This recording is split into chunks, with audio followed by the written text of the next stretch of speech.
Neftçala rayonunda kənd təsərrüfatı bitkilərinin suvarılması davam edir. Bunun üçün Dövlət Su Ehtiyatları Agentliyinin tabeliyində olan Neftçala Su Meliorasiya Sistemləri İstismar İdarəsi tərəfindən meliorativ tədbirlər uğurla aparılır. Suvarmanın təmin edilməsi üçün idarənin balansında olan 48 nasos stansiyadan 1026 kilometr suvarma kanallarından və onların üzərində yerləşən 1394 ədəd hidrotexniki qurğudan istifadə edilir. 2025-ci ilin ötən ayları ərzində isə ümumilikdə idarə tərəfindən balansında olan suvarma kanallarında 78-16 kilometrində ildən təmizləmə işləri aparılmış, 96 kilometrində hamarlama işləri aparılmış, 58 ədəd hidrotexniki qurğuda isə cari təmin işləri görülmüşdür.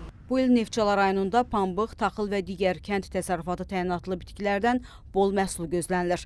Fermerlərin sözlərinə görə normalara uyğun olaraq suvarma suyu əldə edə biliblər. Əkdikləri bitkiləri vaxtında suvardıqları üçün məhsul yığımı zamanı yüksək sentner gözlənilir.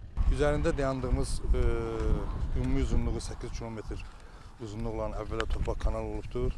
İlk növbədə su itkilər qarşısının alınması üçün ilkin mərhələdə bu kanalın, torpaq kanalının 4,2 kilometrinin beton üzəyə alınması planlaşdırılıb və 2024-cü ildə 1,5 kilometr hissədə beton üzəyə alınması işləri başa çatdırılmışdır. Cari ildə isə 1 kilometr hissəsində beton üzəyə alınması işləri planlaşdırılıb.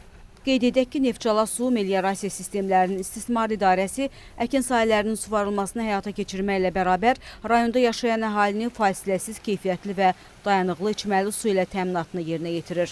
İdarə tərəfindən Neftçala rayonunda 8843 abonent 24 saat su ilə təmin olunur.